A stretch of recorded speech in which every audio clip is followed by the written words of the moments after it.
What's up, guys? Claire here with Clarity Nutrition. I'm here today to talk all about motivation. What happens when you lose it, maybe why you lost it, and then the most important piece, how to actually get it back. Because motivation is so crucial in every single aspect of our lives.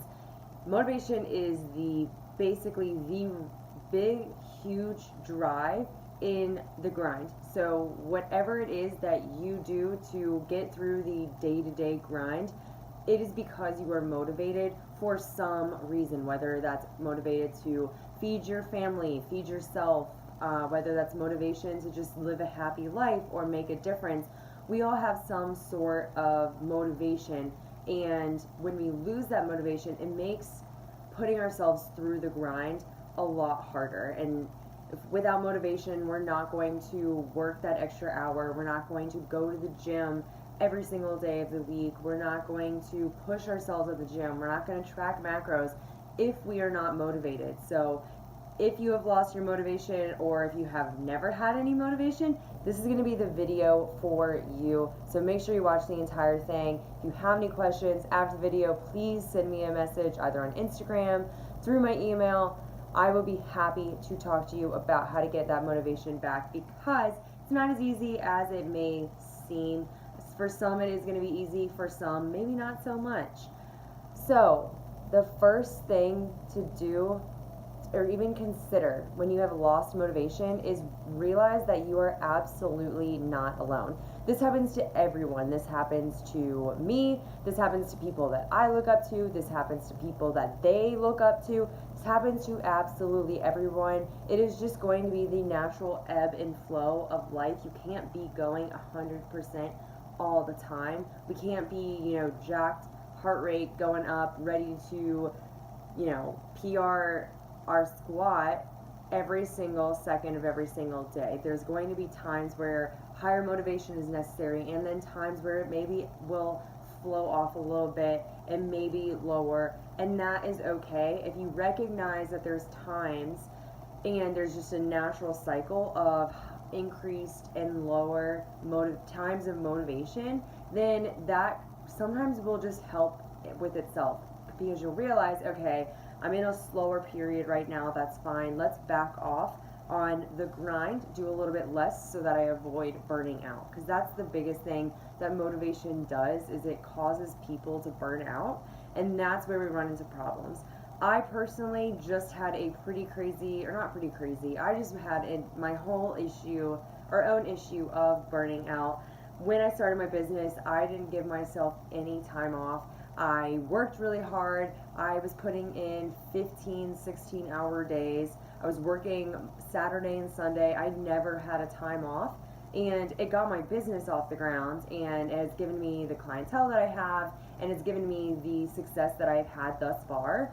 But come November, December, I was so burnt out. I fought it for a long time, so I kind of made it through for those 2 months. But then come January, I was completely tanked. I wasn't tracking any food. I wasn't doing anything, to be honest. I would even have like 2 or 3 days out of the week that I just wouldn't even do anything. I would just put it off for the next day, and then would end up having to have 20-hour days because I was so behind on my work with the clients that I had from when I was super motivated, and I was like putting in that work in the grind, and I was trying to maintain it, and it was just a really bad cycle. And fortunately, I did have some help, but I was able to get out of the rut that I was in. And so how to do that is incredibly important. It is possible, but it's really important just to know that you are absolutely not alone, and everyone experiences it differently. It's all going to vary by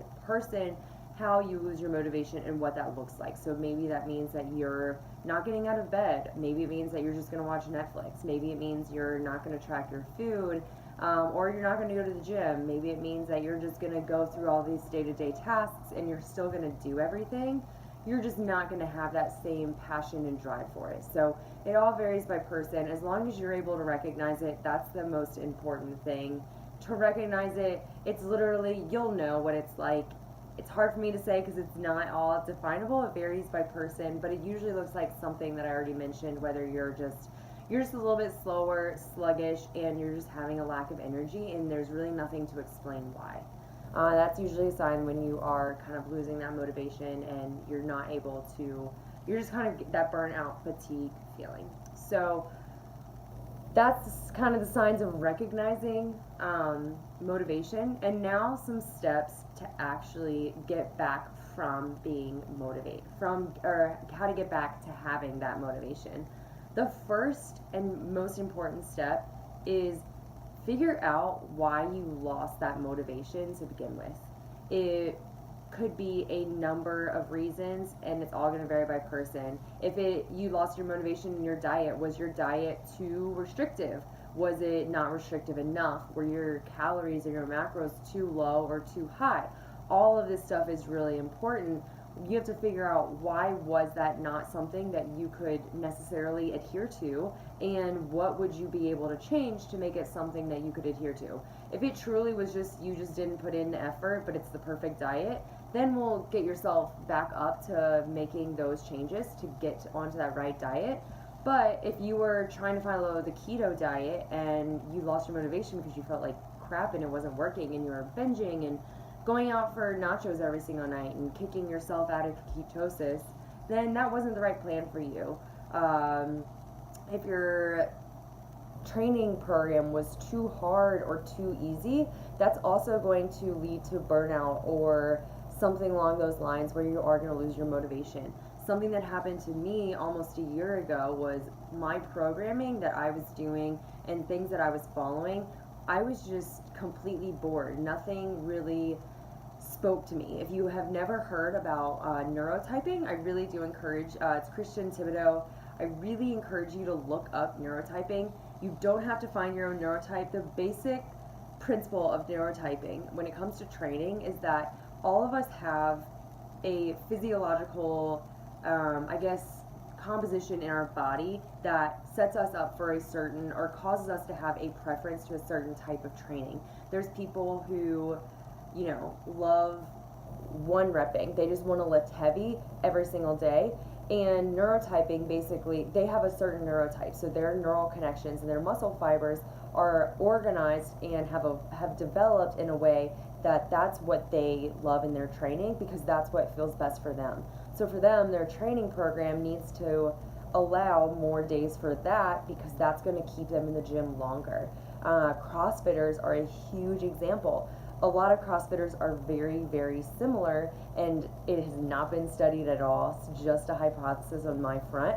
But I would hypothesize that a lot of CrossFitters have a very similar neurotype, in that in short intensity competitive aspect, where it's just kind of go hard and give it all you got. And then there's, obviously little differences in between that. But then there's also the people that don't want to go hard. They don't want to one rep. They don't want to lift more than 50 or 60 pounds. That's not that they're weak, or they're not strong, or they're not good enough and they should be, not at a gym. That means that their muscle fiber and their neurotype is something that favors that type of training, and so their programming should be like that. So that being said, for me personally, I love the mental side of things. When I played soccer and even when I did gymnastics, I was really good, not necessarily technically, but more my knowledge of the sport and how to, especially playing soccer, how to read the field was my biggest strength. I was able as a defender to predict what was going to happen on the field, and able to position myself and other team members to go to the right places in the right time. So as an athlete, I love training that keeps me in that process and that mentality. So I love doing explosive, complex lifts like Olympic lifting, doing clean and jerking, snatching, things like that require a little bit of thought process. I have to think about what I'm doing. I have to combine a couple of things, and I can be more intelligent in the movement. And then with CrossFit, I can be intelligent in how I'm going to break things up, rather than just doing a circuit of, push-pull legs or something like that. That's not something that I really enjoy doing, because it doesn't appeal to my neurotype. So if your training is not something that you enjoy, it's probably because it's not something that you personally can adhere to. It's the same thing with our diets. Last thing, if you're unmotivated just kind of in life, what was it that caused you to be unmotivated? Were you working too much? Were you not taking days off?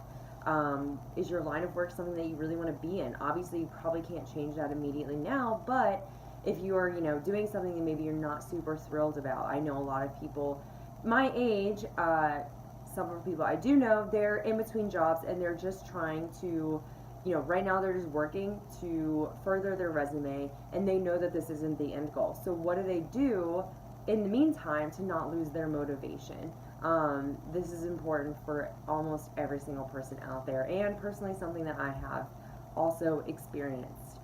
So once you've identified the reason why that plan didn't work, the next step is to find something and find the plan that is going to work for you. If this is your diet, find the diet that's going to work for you. If you have not downloaded my ebook or my nutrition guide, I really encourage you to go to my website and do so. Download it. It's going to teach you how to set up the diet that is perfect for you. If you're not sure what that looks like still, feel free again to contact me and we can figure out what that diet is. But whether that is a carb, protein, fat diet, whether that's even keto or paleo, find the diet that does work for you. It's not just something that you're doing because it does work for your mom or your best friend or someone down the street or someone at the gym said they did keto and you want to try keto. Make sure it's a diet that you can actually adhere to. Find the training program you can adhere to and figure out what it is in your life that caused you to be unmotivated, whether it was working too much or not having enough fun time programmed into your week and into your month. Whatever it is, identify the end goal of what you would like to eventually end up at and what would put you in a happy, fulfilled state. And then from there, you want to make small changes to get yourself there. So let's take nutrition. Say you have been under eating or you want to switch diets. Go to the most recent blog post that I had up earlier last week on how to change your diets, and go ahead, watch it, and learn how to actually change your diet, because you want to take the basic lesson of it is you want to take small changes, whether this is training, your life, or your nutrition. If you try to do 52 things in 1 week and try to stay successful, you're probably going to fail. But if you take one change and make one change every single week, yes, that might take you a year to achieve all 52 changes, but in that year you're going to be successful and it's going to be something that you can adhere to. So for my clients, I do have, and it happens regularly, I have clients that just go a couple of weeks without checking in with me, or they just fall off the face of the planet, or they just email me and they're like, I haven't tracked a macro, this week was a wash, and then 1 week becomes 2, and then my job is to help them get back on track.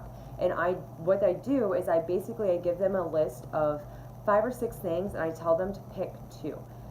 It could be like, send me your MyFitnessPal macros twice that week, or 2 to 3 times, or text me when you're going to the gym 2 to 3 times this week, or send me a picture of your meal prep that you did on Sunday, or drink 60 ounces of water that day. So if you have followed me for a while or you're familiar with nutrition, all those things I just detailed are not the end goal. The end goal is to be tracking macros every day, going to the gym, whatever it is that you want to go, 4 to 6 days a week, drinking about 100 ounces of water a day. But we're not going to go there just yet. We're going to go and get the low hanging fruit. We're going to go for the things that they can achieve and start plugging in little wins. Rather than feeling like a failure, they're actually able to be successful. So they're sending me a MyFitnessPal screenshot 2 to 3 times a week. That literally means they only have to be adherent 2 to 3 times that week. The next week we'll add a day. The week after that we'll add a day. The week after that we'll add a day. But it's easier to start with 2 to 3 days of being successful and then just enjoying those other days, and then making those subtle changes every single week, so that you're able to make the changes, but also make the changes last, because that's the most important. Doing it for 1 week does not matter. doing it for a whole 52 weeks or that year is the most important thing that you can do. So start small and build every single week or every other week. You don't even have to go every week, but start small, slowly build from there. I do this with my business all the time. I occasionally will get a little bit burnt out. When I took a trip to Belgium a couple months ago, I came back pretty overwhelmed. I had a ton of stuff to do. I had just taken 7 to 10 days off. I was really sick when I came back with some sinus infection, so I ended up extending my vacation a little bit longer. And it took a lot to get back, and I would just, I mean, this is May 1st, and I am, as I'm filming this, and I am still working on getting back. And what I did was like, posting on Instagram. If I wasn't posting on every single day, then I was like, okay, let me just post like 5 days this week. Or if I was trying to get on my story, I would say, okay, let me just do it 2 to 3 times, and I would build every single week. And I have the end goal of wanting to send out, certain types of newsletters and certain blogs and doing this and that, but I know if I try it all tomorrow, I won't achieve it and I will burn out. So I'm going to start small, do things that I know I can achieve, get those little mental wins in now, and then let myself feed off of those successes. The third one that you want to do is remember your why. This is going to be the biggest reason we fall off the plan and lose that motivation, is you just lose track of what that big picture is. If you're in a diet, tracking your food seems miserable. You're hungry. I personally am going through a cut and I am hungry, but what I want to do and what I do every single day is I just remind myself what the big picture is and what that means for me and how I will feel when I achieve it. And staying on track of that is the biggest reason why some people don't ever lose their motivation. As a nutrition coach, doing the mundane tasks of filming these videos, writing blogs, writing nutrition guides, that all of this stuff I'm doing for free, posting on Instagram, answering emails, answering random people on Instagram for free or in their emails, running challenges, running office hours at certain gyms, coaching CrossFit, all this stuff is exhausting and on its own definitely would burn me out. But if I think of the big picture of what I'm doing to set myself up to be a successful coach and a successful business owner, and my business having that picture of what I want it to look like in 3 or 5 or 10 years, that keeps me so motivated the entire time. Especially, when it comes to my training, I do most of my training by myself in our CrossFit gym. So the nice thing with CrossFit is you work out with people. I don't, because I usually coach every single class, not every single class, but I coach a lot of classes. And how it typically works is I coach either the mornings or I coach the evening classes with an occasional lunch class thrown in there. So if I coach the morning classes, I can't attend a class until noon or the evening. Well, I've already been at the gym for 12 hours by that point and I'm pretty tired. So I always generally work out by myself. So sometimes it's hard to stay motivated to do that, but I remember my why is to be my healthiest, fittest, and strongest self. I don't want to be injured. I don't want to be the best at, Fran or something like that. Like, I truly just want to have great form. I want to feel strong and I want to love what I'm doing every single day. That is my big picture, and my training lets me do that. And then we'll get to in a second, but I also have things programmed in my training that lets me interact with people every once in a while, so I don't always feel so alone. The third step to practice and to do and incorporate is recruit people for help. Let people be in your corner, whether that means you're hiring a coach, if you're a business owner or something like that, or a fellow nutrition coach. Hiring someone like a mentor is incredibly helpful. A lot of these realizations that I've had have actually just come from my business mentor, because I'm able to vocalize all of my problems and struggles to him. He goes through them as well. He's also certified to do all this stuff, so he helps me, and then I in turn help you.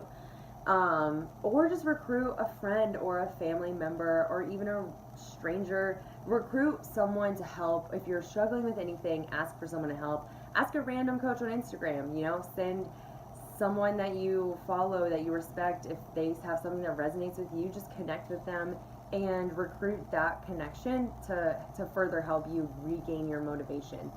Seek people that are positive and support you and also are driven, and they have the motivation because they're going to encourage you and they're also going to motivate you to be better. So I surround myself with fellow business owners, and seeing their hustle, seeing their grind just reminds me why I'm doing this and how awesome it looks from the outsider's perspective.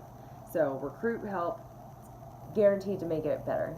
That kind of ties in with the next point is practice gratitude. Be thankful and express gratitude either to yourself, like talking to yourself on the mirror, a friend or a family member, or even just write it down if you have like a gratitude journal, or even just a piece of paper.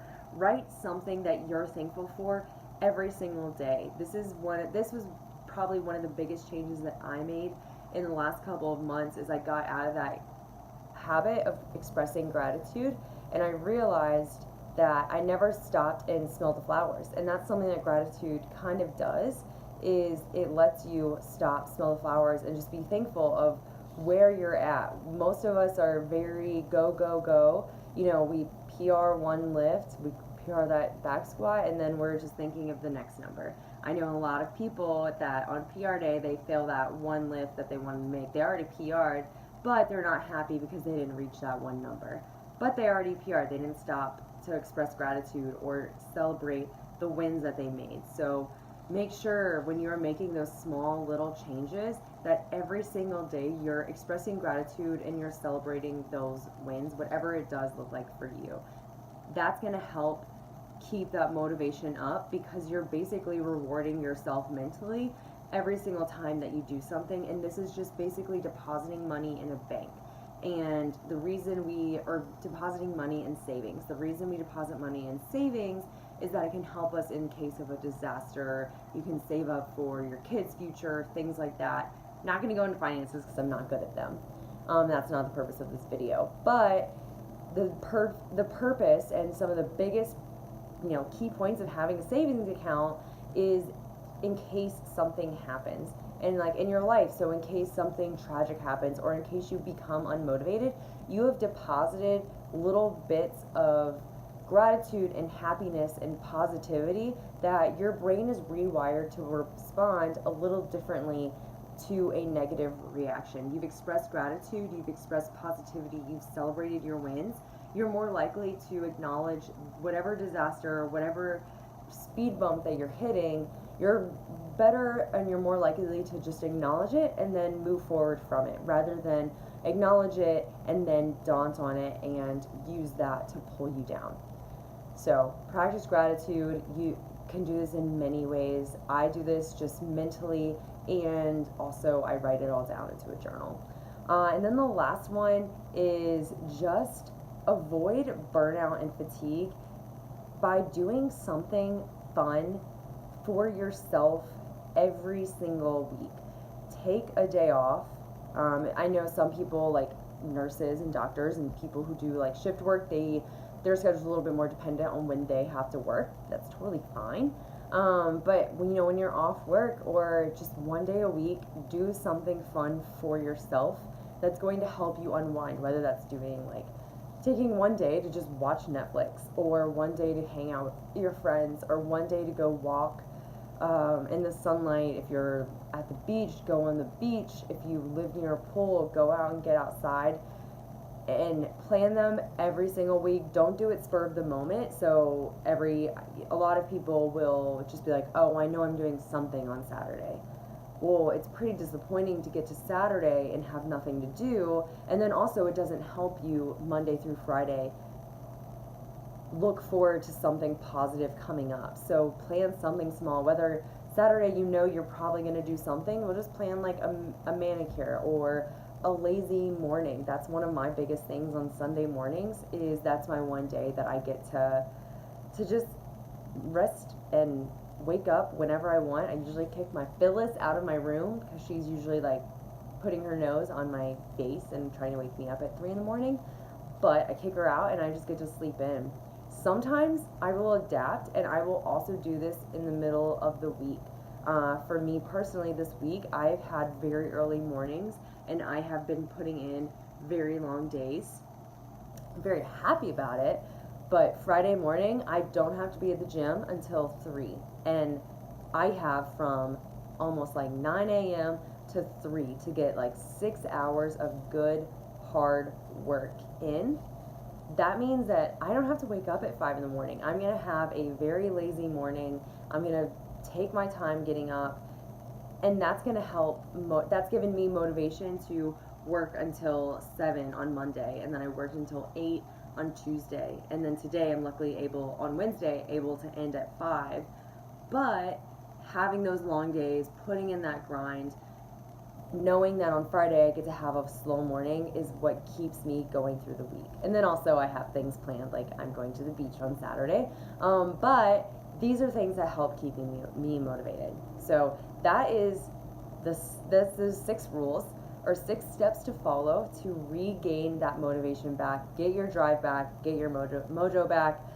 It is not impossible. It does take a little bit of work. It does take willpower and drive. So it's not going to come naturally. You do have to almost force it just a little bit to start. But then it's just a positive feedback loop, because you're going to do something that's going to feel good. And then that's motivation to keep doing stuff like that. You know, when I was in a rut of not working, I finally had a really good work day. And I was like, oh, this is what a good work day feels like.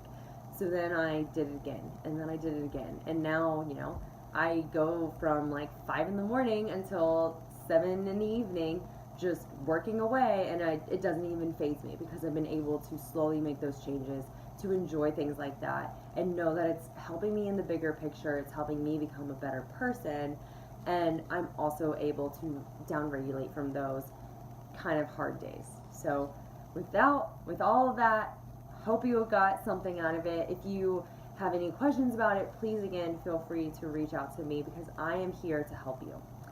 Have a great rest of your day and a great weekend, and I will be back next week for the next weekly video.